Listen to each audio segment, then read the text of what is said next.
কৃষ্ণ প্রভু। হরি বল। আপনি কি মায়াপুরে এসে এর আগে কোনোদিনও গীতা নিয়েছেন? না, গীতা তো নেইনি, তবে আমাদের এখানে আছে গীতা, আছে ছোট গীতা আছে। তো আপনি সেই গীতা পড়ে কি বুঝতে পারছেন সবকিছু?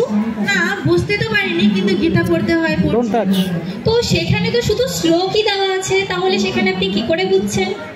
তো শ্লোক দেওয়া আছে, শ্লোকই পড়ছি, গীতা পড়তে হয় তাই পড়ছি। আপনার কাছে কি ইসকনের প্রভুপাদের লেখা গীতা আছে? না, প্রভুপাদের গীতা তো নেই। দেখুন, ধরুন, এটাকে ধরুন। আমাদের ইসকনের গীতায় এখানে দেখুন শ্লোক, তাৎপর্য এবং অনুবাদ সহ দেওয়া আছে। তাই আপনি যদি এটা গীতা পড়েন তাহলে আপনি খুব সহজেই বুঝতে পারবেন, যে গীতার জ্ঞান লাভ করতে পারবেন। হ্যাঁ, খুব সুন্দরভাবে দেওয়া আছে। এর দাম কত? এটার দাম তো আমরা সাধারণ দিনে 270 টাকা নিই। এখন গীতা ম্যারাথন উপলক্ষে আমরা এটা 250 টাকা করেছি। কেন এটা 200 টাকা হয় না? প্রভু, সেইভাবে তো আমরা গীতার দাম নির্ধারণ করতে পারি না, তাও আমাদের যত সম্ভব কম দেওয়ার চেষ্টা করছি। ঠিক আছে, তাহলে আমি দিচ্ছি। এই তুমি কি করছো? এই তো একটা গীতা নিচ্ছিলাম, ওই মাতাজিরা বলছিল প্রভুপাদের গীতা। সাহস হয় কি করে? তুমি আমাকে একবার জিজ্ঞেস করেছো? না, তো গীতা নিচ্ছি, এটা নেই না। কেন? আমাদের বাড়িতে গীতা আছে না? ওটা আছে, বলছে মাতাজি যে এটা প্রভুপাদের গীতা, খুব সুন্দরভাবে দেওয়া। হ্যাঁ, এইসব করে তুমি এখন ভক্ত হবে না? বাড়িতে ছেলে বলে আছে, ওদেরকে মানুষ করো, বিয়ে দাও, তারপরে কি গীতা পড়বে? না, তুমি দেখো না, দেখো দেখো দেখো, এখানে খুব সুন্দরভাবে দেওয়া আছে। আমাদের বাড়ি করতে হবে না, পরে হবে। চলো তোমাকে বাড়ি গিয়ে প্লিজ দেখাচ্ছি। দেখো না, দেখো ওখানে খুব বাড়িতে দেওয়া আছে। হ্যাঁ হ্যাঁ, তোমাকে দেখাচ্ছি বাড়ি গিয়ে মজা, খুব হচ্ছে না?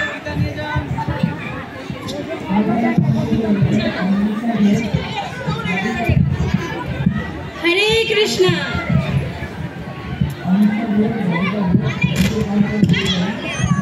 তো এটা আমাদের সেকেন্ড পার্ট ছিল। কৃষ্ণ হরে কৃষ্ণ, কৃষ্ণ কৃষ্ণ হরে হরে, হরে রাম হরে রাম, রাম রাম হরে হরে, হরে রাম হরে রাম, রাম রাম হরে হরে, হরে কৃষ্ণ হরে কৃষ্ণ, কৃষ্ণ কৃষ্ণ হরে হরে, হরে রাম হরে রাম, রাম রাম হরে হরে। কি রে, এইসব কি করছিস তোরা? কেন তুই দেখতে পাচ্ছিস না আমরা ভগবানের দিব্য নাম জপমালাতে জপ করছি? রাস্তার মধ্যে ধ্যান ধ্যান করে নাচছিস আর গলা ফাটিয়ে গাইছিস, এগুলো এখন বুড়ো বুড়িদের কাছে, এগুলো এখন করতে হয় নাকি? আমরা এখন চিল করবো, চিল করবো, চিল। তুমি তোমার নিজের সংস্কৃতিকে অপমান করছো। তুমি আজ যে পাশ্চাত্যের কালচারকে অনুসরণ করে নিজের কালচারকে ভুলে যাচ্ছ, সেই পাশ্চাত্যের লোকেরাই সেই আমাদের নিজস্ব কালচারকে গ্রহণ করছে। তুমি নিজের কালচারকে অপমান করছো। ভগবানকে পাওয়ার জন্য তো আমরা যে কোনো পথে অবলম্বন করতে পারি, শুধুমাত্র হরিনামই কেন ভগবানকে পাওয়ার জন্য একমাত্র পন্থা হবে? হ্যাঁ, তাই তো। এত কিছু কেন ধীরে করে নাচতে হবে রাস্তার মধ্যে সবার সামনে? আচ্ছা, তোমাকে যদি এখন প্রশ্ন করা হয়, দূরে কোথাও ধরো তুমি বিদেশ যেতে চাইছো, তাহলে তুমি পরিবহন মাধ্যম হিসেবে কি ব্যবহার করবে? সম্ভবতই যেটা খুব দ্রুত যায় এবং সহজে পাওয়া যায় সেরকম পরিবহন ব্যবস্থাই ব্যবহার করব। ঠিক, হরিনাম হলো তেমনই সহজ সরল পন্থা যা মহাবদান্য অবতার শ্রী চৈতন্য মহাপ্রভু আমাদের মতো কলিহত জীবদেরকে দিয়ে গেছেন। যেমন ভাগবতমে বলা হয়েছে, প্রায়েণ অল্প আয়ুষ সভ্যকলা বস্মিন যুগে জনা মন্দ সুমন্দ মতয়া মন্দ ভাগ্য হি উপদ্রুতা। অর্থাৎ কলিযুগের মানুষরা অত্যন্ত মন্দ বুদ্ধি সম্পন্ন, তাদের ধৈর্য অত্যন্ত কম, তারা কলহ প্রিয় এবং সর্বদা রোগ আদির দ্বারা উপদ্রুত থাকে। আমরা যদি এখন প্রাচীনকালে দেখি যে সত্য, ত্রেতা, দাপর এসব যুগের মুনি ঋষিরা, তখন তারা কায়িক শ্রমের মাধ্যমে যজ্ঞ তপস্যা করে ভগবানকে সন্তুষ্ট করতে পারতেন। কিন্তু এখনকার কলিযুগের মানুষ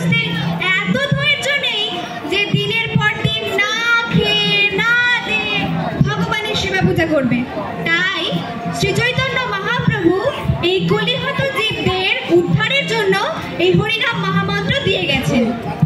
কিন্তু আমাদের তো 33 কোটি দেবতা রয়েছেন, তাদের মধ্যে শিব, দুর্গা, কালী। আমরা এনাদের সেবা না করে শুধু কৃষ্ণেরই কেন পূজা করব? তারাও তো অসন্তুষ্ট হবে। ঠিক, আমরা শুধুমাত্র কৃষ্ণেরই পূজা করব, কারণ শাস্ত্রে প্রমাণ রয়েছে কৃষ্ণই হচ্ছেন পরম পুরুষোত্তম ভগবান। যেমন আমরা এর প্রমাণ পাই ব্রহ্মসংহিতায়। ব্রহ্মসংহিতায় বলা হয়েছে ঈশ্বর পরমা কৃষ্ণ সচ্চিদানন্দ বিগ্রহ অনাদিরাদি গোবিন্দ সর্ব কারণ কারণম, অর্থাৎ সর্বকারণের পরম কারণ হচ্ছেন তিনি। আরো প্রমাণ রয়েছে, যেমন ভাগবতমে এতে চাংশ কলা পুংস কৃষ্ণস্তু ভগবান স্বয়ং ইন্দ্রাণী পেকুলম লোকং মিরয়ন্তি যুগে যুগে। আর কত প্রমাণ চাও? আরো প্রমাণ রয়েছে, যেমন একেলা ঈশ্বর কৃষ্ণ আর সব ভিত্ত যারে জয়ছে না চাই দইছে করে নৃত্য। এ কারণেই আমরা ঈশ্বরের ভক্তরা শুধুমাত্র কৃষ্ণকেই ভগবান বলে স্বীকার করেছি। কিন্তু এত সমস্ত দেবদেবীদের ছেড়ে শুধু কেন কৃষ্ণের পূজা করতে যাব আমরা? ঠিক, যেমন আমাদের দেশ পরিচালনার জন্য একজন প্রধানমন্ত্রী থাকেন। আচ্ছা তুমিই বলো তো, প্রধানমন্ত্রী কি সমগ্র দেশ একা একা পরিচালনা করেন? না, তার জন্য আমাদের খাদ্যমন্ত্রী, শিক্ষামন্ত্রী, রাষ্ট্রমন্ত্রীরা আছেন। ঠিক তেমনি আমাদের এই জড়জগৎ সুষ্ঠুভাবে পরিচালনার জন্য ভগবান একজন দেবদেবীকে এক একটা দায়িত্ব প্রদান করেছেন। যেমন আমাদের শিক্ষামন্ত্রী হলেন সরস্বতী দেবী, অর্থমন্ত্রী হলেন লক্ষ্মী দেবী, আমাদের এই জড়জগৎ পরিচালনা করেন মহামায়া। আরও রয়েছে, যেমন আমাদের বৃষ্টির দেবতা হলেন ইন্দ্র, সৃষ্টিকর্তা হলেন ব্রহ্মা, পালনকর্তা হলেন বিষ্ণু এবং প্রলয়কর্তা হলেন শিব। ঠিক এভাবেই যদি আমরা গাছের গোড়ায় জল দিয়ে থাকি আর আলাদা করে গাছের ডালপাড়ায় জল দেওয়ার প্রয়োজন পড়েই না, সেভাবেই আমরা যদি ভগবানের সেবা করে থাকি আলাদা করে আর দেবদেবীর সেবা করার প্রয়োজন পড়ে না। তারা আপনা থেকেই সন্তুষ্ট হয়ে যান, কেউ অসন্তুষ্ট হন না। এ কারণেই আমরা শুধুমাত্র ভগবান শ্রীকৃষ্ণকেই পূজা করব, বুঝলে?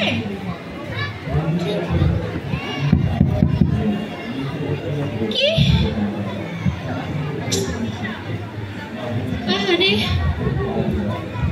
আচ্ছা ঠিক আছে, আর কি করার? কি হয়েছে? কি হয়েছে? রে তোর কি হলো রে? আরে তোরা তো জানিস আমি পশু আন্দোলনের সঙ্গে যুক্ত আছি। হ্যাঁ, কিন্তু কি হয়েছিল কি? আরে বলিস না, রাস্তা দিয়ে একটা কুকুরের বাচ্চা যাচ্ছিল, বাইকে করে একটা লোক তার উপর দিয়ে মেরে দিয়েছিল। কেন? আরে একটু নির্দয় হচ্ছে না। আজকাল মানুষ কতটা নির্দয় হতে পারে? তাই তো এটা খুবই সত্যি দুঃখেরই বিষয়। কি আর করা যাবে? আচ্ছা ঠিক আছে, একটা কাজ করা যেতে পারে। যেহেতু ওর মন খারাপ, চল আমরা সবাই মিলে ওকে মায়াপুরে গীতা মেলাতে নিয়ে যাই। ওখানে এত সুন্দর সুস্বাদু প্রসাদ আছে না। চল। না না, থাক থাক, আমি একবার ঘর থেকে চিকেন বিরিয়ানি খেয়ে। আর হ্যাঁ রে, আমি বাড়ি থেকে মাটন খেয়ে এসেছি, আমি যাবো না ওখানে। হ্যাঁ আচ্ছা, এই ব্যাপার। এখনই বললি না তুই পশু আন্দোলনের সাথে যুক্ত আছিস? হ্যাঁ বললাম। আচ্ছা, মানে তোর কাছে মুরগি, তারপর ছাগল এরাই পশু, কুকুর এরা মুরগি ছাগল এরাই তোর কাছে পশু নয়, শুধু কুকুর বেলার এরাই কি তোর কাছে পশু? আরে এগুলো তো আমাদের খাওয়ার জন্যই তো দিয়েছি, তাই না? ও আচ্ছা, তাই তো। ঠিক আছে, কি আর করা যাবে? তোকে কোন শাস্ত্রে বলেছে যে এগুলো আমাদেরকে খাবার জন্য দেওয়া হয়েছে? তুই কোথায় পেয়েছিস এটা?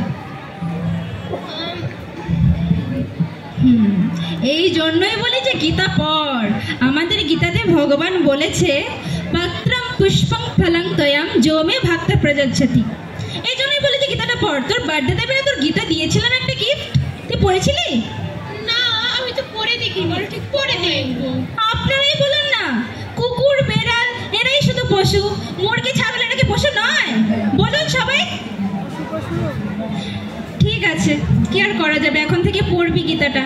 ঠিক আছে, পরে দেখতে হবে। ওকে। হরে কৃষ্ণ হরে কৃষ্ণ হরে কৃষ্ণ হরে কৃষ্ণ কৃষ্ণ কৃষ্ণ হরে হরে হরে রাম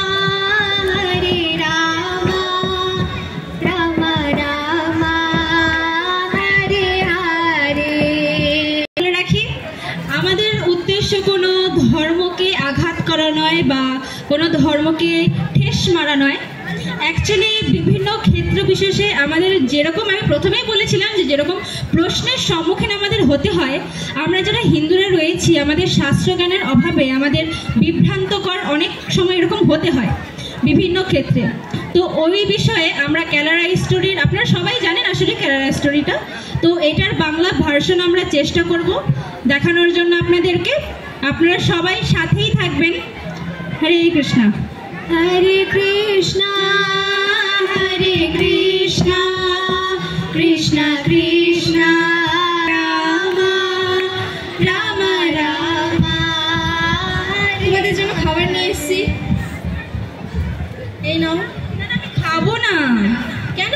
তোমাদের জন্য মন্দিরে গীতামালা থেকে প্রসাদ নিয়ে এসেছি। আচ্ছা ঠিক আছে, খাওয়া যেতেই পারে। এই নাও তোমাদের খাবার। Thank you.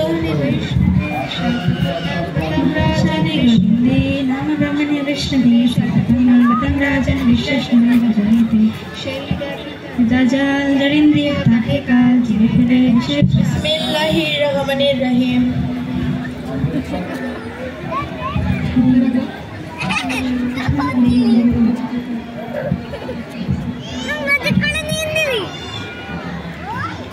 সরি গাইস, আমি জানতাম না তোদের এরকম নিয়ম আছে খাবার খাওয়ার আগে। হ্যাঁ, প্রার্থনা তো করতেই হয়, আর সবার জীবনে প্রার্থনাটা করা আবশ্যক। তাই আমাদের মুসলিম সমাজের সমগ্র মানুষরা সবাই প্রার্থনা করে আর তারপরেই খায়। হ্যাঁ, এটা নিয়ম নয়, কিন্তু এটা আধ্যাত্মিক। আমরা আগে ভগবানকে ভোগ নিবেদন করি, তারপর আমরা প্রসাদ পাই। কিন্তু তোমাদের ভগবান এখানে আসবেন কি করে, আর আসলেই বা তিনি খাবেন কি করে? যেভাবে সে তোমার দোয়া কানে শুনতে পারে, সেভাবেই সে এখানে এসে খেতেও পারেন। যেভাবে সে কানে শুনে থাকেন, সেভাবেই সে এখানে এসে মুখে খেতেও পারেন। ভগবানের কান ও মুখ দুটোই আছে। আচ্ছা শালিনী, তুমি কোনো প্রার্থনা করো না খাওয়ার আগে? না, কিন্তু আমার একবার কাকা বলেছিলেন গড অফ ফুড এবং ফার্মারকে ধন্যবাদ দেওয়া উচিত। ও ইউ মিন অন্নপূর্ণা দেবী? কি? হ্যাঁ, আমাদের নিশ্চয়ই ভগবানকে ধন্যবাদ দেওয়া উচিত এবং তার সাথে সাথে কৃষকদেরও ধন্যবাদ দেওয়া উচিত। আমি মনে করি গাছের গোড়ায় জল দিলে গাছের ডালপালাতে আলাদা করে জল দেওয়ার কোনো প্রয়োজনই পড়ে না, আর আমরা সেটা কেউ করিও না, করি কি? তো ঠিক সেইভাবেই আমাদের নিশ্চয়ই ভগবানকে ধন্যবাদ দেওয়া উচিত, কেননা তিনি আমাদের সমস্ত মৌলিক চাহিদাগুলো পূরণ করছেন। কিন্তু তোমাদের তো 33 কোটি দেবদেবী রয়েছে, তাই না? তো তুমি সেখানে কাকে ধন্যবাদ দেবে আর কাকে ছাড়বে? আচ্ছা শালিনী, তুমি বলো, তুমি কোন ভগবানকে বিশ্বাস করো? আমি কোনো ভগবানকে বিশ্বাস করি না। I think Shiva is a big god. ও, তুমি শিবের কথা বলছো? যে শিব তার স্ত্রীকে কাঁধে করে নিয়ে পুরো ভারতে চক্কর দিয়েছিলেন, আর তিনি তো ভগবান। তো ভগবান মানেই তো সুখ দুঃখ পড়া অপরা সব কিছুর ঊর্ধ্বে। তো তিনি তো ভগবানই যদি হন, তাহলে তিনি কেন শোকাগ্রস্ত হয়েছিলেন? তিনি সাধারণ মানুষের মতো কেন কান্না করছিলেন? আর তিনি যদি ভগবানই হবেন, তাহলে তিনি কেন শোকাগ্রস্ত হয়েছিলেন?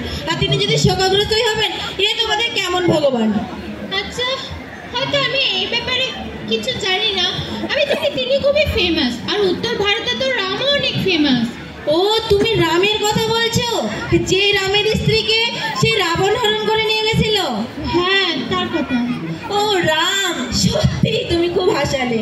রাম, সেই রামের স্ত্রীকে তো রাবণ হরণ করে নিয়ে গেছিল, আর তার স্ত্রীকে বাঁচানোর জন্য বানর সেনা প্রয়োজন হয়েছিল। আর তোমরা নাকি বানর সেনারও পুজো করো। তো সেই বানর সেনারও কি তোমাদের ভগবান? আচ্ছা গীতা, তুমি তো কৃষ্ণের পুজো করো, কৃষ্ণ তুমি অর্চনা করো, তুমি পুজো করো।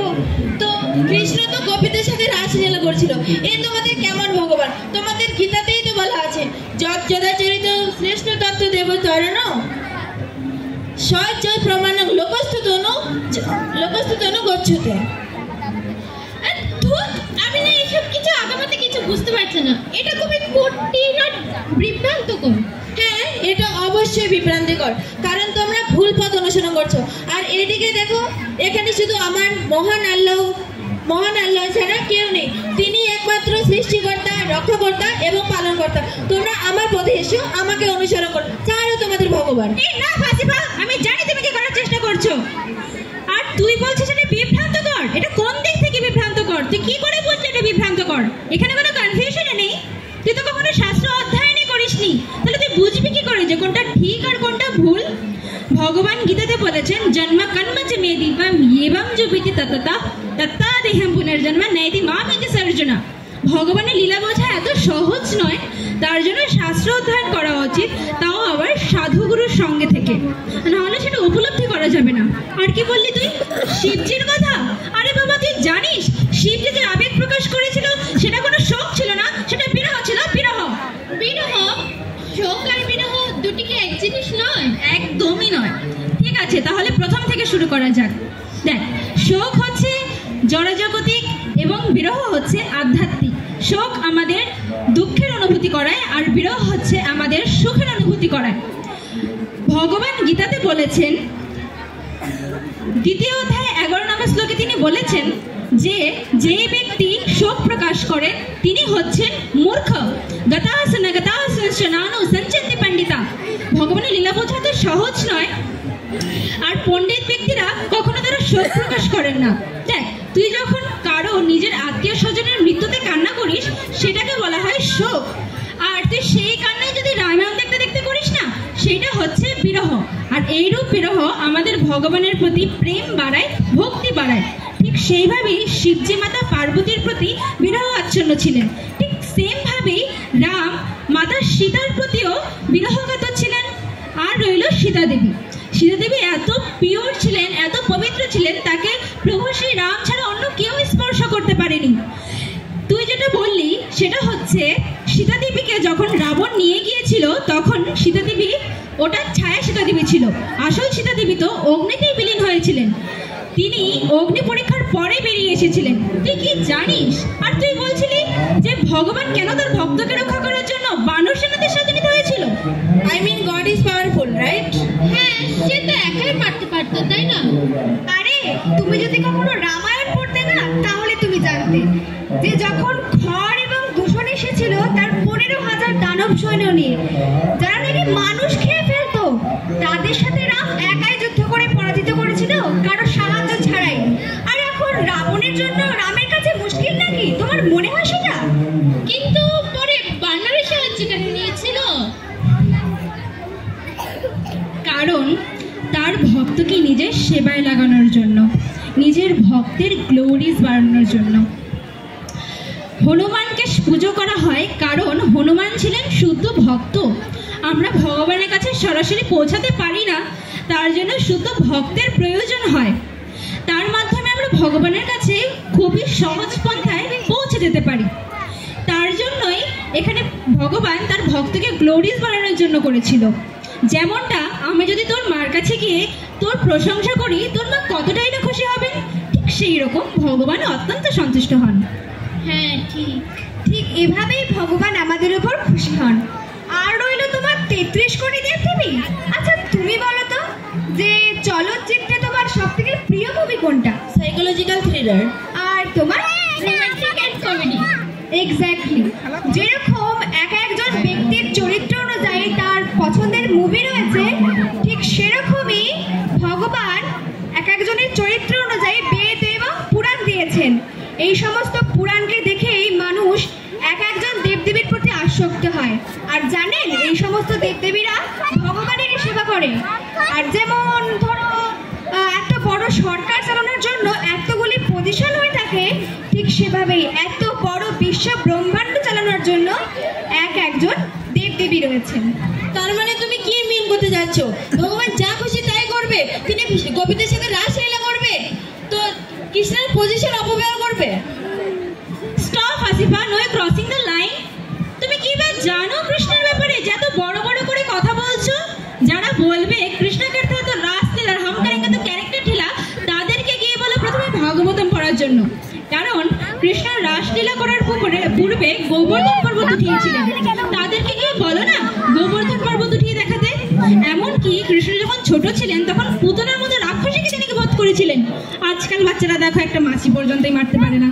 আর তুমি কি জানো কৃষ্ণ যখন ছোট ছিলেন তখন তিনি পুরো বিশ্ব ব্রহ্মাণ্ডকে তার মুখে দেখিয়েছিলেন। এটা কি কোনো সাধারণ বাচ্চার পক্ষে সম্ভব? আজকাল বাচ্চারা তো একটা মাছি পর্যন্ত দেখাতে পারে না। আর তুমি কি জানো কৃষ্ণের 16,108 রানিয়া ছিলেন দ্বারকাতে, এবং তাদের প্রত্যেকের এক একটি করে মহলও ছিলেন, তাও আবার সমুদ্রের ওপরে। একে অপরের সাথে তারা খুবই সন্তুষ্ট ছিলেন, খুবই খুশি ছিলেন, কারণ তাদেরকে ভগবান খুশি রাখতো। এটা কি কোনো সাধারণ মানুষের পক্ষে সম্ভব? আজকাল তো দেখো একটাকেই তো সামলাতে পারে না। আর তো রইল রাসলীলার কথা। তুমি কি জানো রাসলীলাতে সেখানে কোটি কোটি গোপীরা থাকতেন, এবং একই সময়ে কৃষ্ণ প্রত্যেক গোপীর সাথে সেম টাইমে নৃত্য করতেন।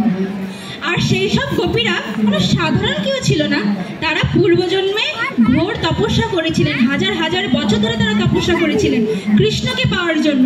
এইগুলো খুব গভীর লীলা, এই তত্ত্ব আমাদের মতো সাধারণ মানুষরা কেউ বুঝতে পারবে না। তার জন্য সদ্গুরুর আন্ডারে থেকে আমাদের শাস্ত্র অধ্যয়ন করা উচিত। দেখো তুমিও গীতা পাঠ করেছো, তুমিও গীতার শ্লোক একটা নিশ্চয়ই মুখস্থ করেছো, কিন্তু তুমি ওইখান থেকে কি কিছু বুঝতে পেরেছো? তুমি তার উল্টোটাই মিস করে নিলে, কারণ তুমি কোনো সদ্গুরুর আন্ডারে থেকে সেই জ্ঞানটা প্রাপ্ত হওনি। তুমি যদি কোনো সদ্গুরুর আন্ডারে থেকে সেই শাস্ত্রজ্ঞান অধ্যয়ন করো, তাহলে তুমি অচিরেই খুব সহজেই বুঝতে পারবে। আরেকটা কথা তুমি কি বলছিলে, ভগবান তার ভক্তকে রক্ষা করে না। তুমি কি বা জানো কৃষ্ণের ব্যাপারে? পরীক্ষিত মহারাজকে ভগবান গর্ভে থাকতে তিনি রক্ষা করেছিলেন, এমনকি ভক্ত প্রহ্লাদ মহারাজের জন্য ভগবান পুরো নরসিংহ ধারণ করেছিলেন। তারপরে ভগবান তার সৎ গুরুদেব তার মৃত পুত্রকে তিনি জীবিত করে তুলেছিলেন। তুমি কি বা জানো কৃষ্ণের ব্যাপারে? Wow, I am really impressed ইয়ার। আমি হিন্দু হয়ে এসব কিছুই জানি না। আসলে আমার মা বাবা এইসব বিষয়ে কিছু বলেনি। হ্যাঁ সত্যি, তুমি আমার চোখ কান খুলে দিয়েছো।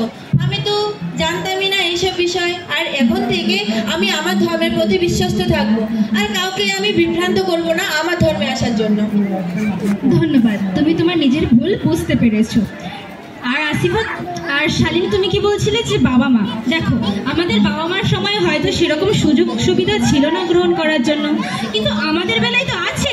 আমাদের প্রত্যেক ইয়ং জেনারেশনের হাতে একটা করে স্মার্টফোন আছে। আমরা যদি চাই অচিরেই শাস্ত্র অধ্যয়ন করতে পারি, এমনকি মায়াপুর টিভি, ফেসবুক পেজ বা ইউটিউব চ্যানেলে গিয়ে বিভিন্ন শাস্ত্র বিষয়ে আমরা ক্লাসেস শুনতে পারি। তাহলে কি হবে, আমরা বাইরের লোকের এরা গেরা নাতু গেরা কথাতে বিভ্রান্ত হব না, নিজের ধর্মের প্রতি বিশ্বাস রাখবো। এই জন্য আমাদের সবাইকে শাস্ত্র অধ্যয়ন করা উচিত, কেননা এটাই হচ্ছে আমাদের সম্পদ। আমাদের সম্পদটা বিদেশি কালচারের লোক গ্রহণ করে হিপি থেকে হ্যাপি হয়ে যাচ্ছে, আর আমরা আমাদের সম্পদকে বুঝতে চেষ্টা করছি না। এই জন্য আমি সবাইকে অনুরোধ করব, আপনারা যেহেতু মায়াপুরে এসছেন, গীতা মেলাতে এসছেন, আপনারা সবাই একটা করে গীতা নিয়ে যাবেন, এবং সঙ্গে করে রেকমেন্ডেশন করার জন্য একটা গীতা নিয়ে যাবেন। অনেকে বলে একটা আছে, তো আরেকটা নিয়ে যাবেন আপনাদের ফ্রেন্ড সার্কেলে বা আপনাদের রিলেটিভদের আপনারা শেয়ার করবেন। হরে কৃষ্ণা। তো হরে কৃষ্ণা, এখন আমাদের লাস্ট পার্টে চলে এসেছি। তো এই 4টা পার্ট আপনাদের কেমন লাগলো? আর পারছি না রে, সত্যি সুগারটা খুব বেড়েছে। কি আর বলবো তোমায়, কখনো নিজের যত্নই করো না। এত করে বলি যে ওষুধটা খাও, ওষুধটা খাও, কিন্তু তুমি তো আমার কোনো কথা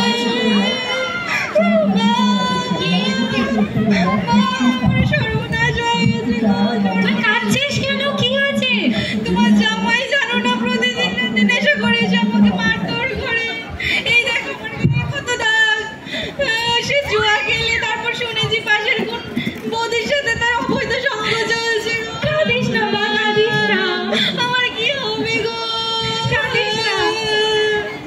তুমি কার কি হবে? আমার জীবনটাই নষ্ট করে দিল। এখন বলেছে যে যদি আমি বাপের বাড়ি থেকে টাকা না নিয়ে যাই তাহলে আমাকে আর বাড়িতে যেতে দেবে না। কি হবে? তোকে তো বারবার বলেছিলাম ছেলেটা ভালো না, ভালো না। তুই তো তখন প্রেমে অন্ধ হয়ে চলে গেলি। এখন কাঁদছিস? বুঝতে পারিনি আমার জীবনটা শেষ হয়ে গেল। তোদের চিন্তায় চিন্তা আমার সুগারটা আরো বেড়ে যাবে। কাঁদিস না প্লিজ। কি হবে?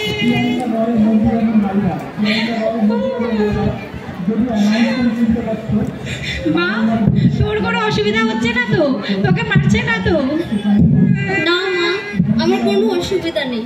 তুমি তো জানো আমাদের কৃষ্ণের সংসার, আর তোমার জামাই এত ভালো। সব থেকে বড় কথা হচ্ছে সে আমাকে সর্বদা কৃষ্ণের সেবায় সাহায্য করে, আর সব সময় 4টে নিয়ম পালন করে চলে। আমি খুব হ্যাপি আছি, খুব সুখী আছি। আমার কি হবে? তোকে আমি বলেছিলাম যে তুই একটা ভক্ত ছেলে থেকে বিয়ে কর, তোকে আমি ভক্ত ছেলে থেকে বিয়ে করব, তখন তুই না ওকে বিয়ে করবি। কাঁদিস না, কাঁদিস না, আমি কাউকে মুখ দেখাতে পারবো না গো মা।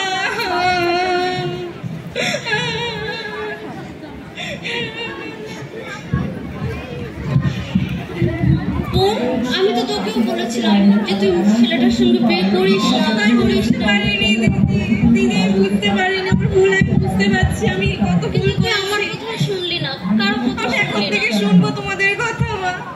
দিদি, আমি তোমাদের কথা শুনবো এখন থেকে, তোমাদের কথা।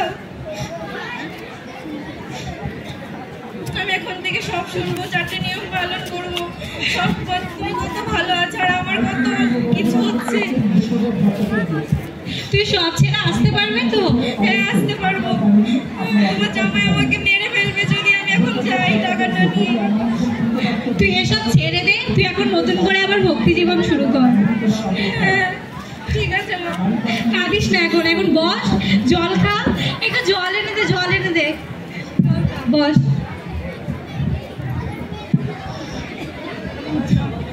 কিন্তু মা, শুনলাম গীতা মেলা হচ্ছে, তো আমরা সবাই মিলে গীতা মেলা থেকে ঘুরে আসি। তাহলে হ্যাঁ মা, চল। খুব ভালো হয়ে যাবে। হ্যাঁ হ্যাঁ, চল চল, গীতা মেলা থেকে ঘুরে আসি, ওখানে প্রোগ্রাম হচ্ছে, ওগুলো দেখে আসি, চল। হরি বল। হরে রাম, হরে রাম, রাম রাম, হরে হরে, হরে কৃষ্ণ, কৃষ্ণ কৃষ্ণ